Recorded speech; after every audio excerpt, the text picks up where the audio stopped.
this video, we're going to look at radicals as rational exponents, and this can help us to be able to work with some radicals that we wouldn't be able to in the other forms that we've looked at. So to define the rational exponent, okay, remember rational means like a fraction. So we would have a to the m over n, and this is the same as the nth root of a to the m, or the nth root of a to the m. So we can do these two things in either order. Okay, we can take the root first and then raise the exponent. That would be this one.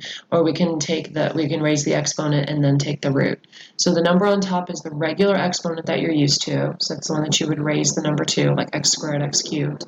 And then the number on the bottom is the root. That's the root. So for example, if we've got 8 to the 2/3, I could do this as the cube root of 8 squared, or I could do it as the cube root of 8 squared. Okay, so the order of operations can go either way with this one. So if I look at it as the cube root of 8 squared, that would be the cube root of 64, and the cube root of 64 is 4. 4 times 4 times 4 is 64. Okay, I could also do the cube root first. The cube root of 8 is 2, and 2 squared is also 4. So we get the same answer either way. Generally, the second version, if you can take the root first, it keeps the number smaller, it goes a little faster. So if you can take the root first, that's probably the way that you want to go. If not, then you would do the first one and simplify. All right, let's take a look at another one.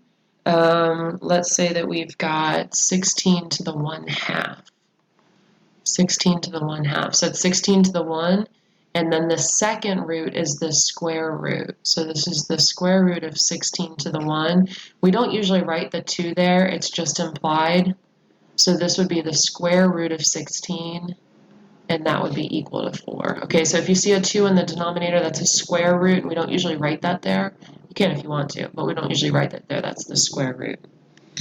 Okay, so let's say we've got 25 to the 3/2. So this is going to be 25 to the 3rd with the square root. We can do the square root, so let's do that first. So we're going to do the square root of 25 and then cube it, instead of cubing it and then the square root, because those would be really big numbers. So we know the square root of 25 is 5, and 5 cubed, 5 times 5 times 5 is 125. Okay, so you can do those in either order. The bottom number is the root. Okay, now let's review some exponent rules real quick before we look at this with variables. So these are basic exponent rules that we've done before. So if you have two things and you're multiplying the same base, remember that you can add,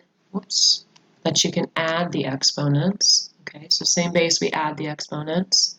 If we have one number raised to 2 exponents, we multiply those exponents. Okay, so remember, separated by parentheses, that usually means multiplication. That's kind of a hint there on the difference between the two of these. And if we divide, then we are going to subtract the exponents. Okay, so we can do some more calculations now.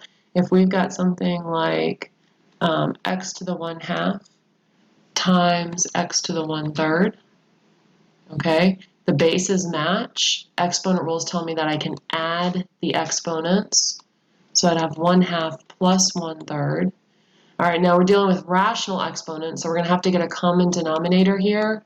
Common denominator is 6, so I'm going to have 3 over 6 plus 2 over 6, and that's going to give me x to the 5 over 6 for my final answer. Okay, so I add 1/2 and 1/3, and remember we've got to get a common denominator if they don't match.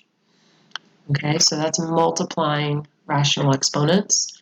Let's say that we've got y to the 1/3, that's not what I said, 1/3 raised to the 2/5.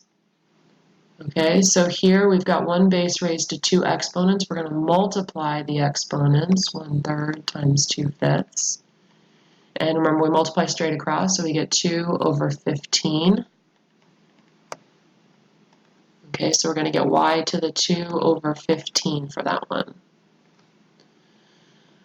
Okay, and let's do one with division. So let's say we've got x to the 3/5 over x to the 1/5. Okay, so that's going to be x to the 3/5 minus 1/5. Those have the same denominator, so I can go ahead and subtract, and I get x to the 2/5. X to the 2/5. Okay, now we can also use this to, we can multiply some terms. So let's say we've got x to the 1/2 times 2x minus 3x to the 1/2. Okay, so this may be written as a square root, or it may be written as x to the 1/2. If it was written as a square root, we'd still want to write it this way so we can use our exponent rules. Okay, so same idea as always here. We want to distribute. So we're going to get 2, and I'm going to go ahead and write this out just so we can see what's going on, but you wouldn't necessarily have to write this step out. Okay, so I'm going to multiply both of these by x to the 1/2, and it's going to look like this. And now exponent rules tell me that I'm going to add the exponent. So remember, this is a 1, so I've got 2, and then I'm going to have x to the 1 plus 1/2. And then here I'm going to have 3. You can remember that square root times square root is going to come out to x, or you can go ahead and use your rules and add the exponents, 1/2 plus 1/2. Okay, and then let's simplify. So I've got 2x to the, okay, you can just 1 and 1/2, you can say that that's 3/2, or you can go ahead and get a common denominator, 2 over 2 plus 1 over 2. We're going to get 3/2 for that one. Okay, if you need to, come off to the side and add them.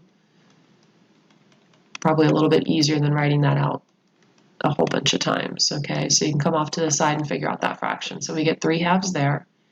And then here we get 1/2 plus 1/2, and we know that that is 1. So we get 2x to the 3/2 minus 3x for our final answer. Okay, so we can multiply with rational exponents as well. Just use your exponent rules that you knew from before, and you're just going to have to, get common denominators to add those exponents. That's the only extra step there.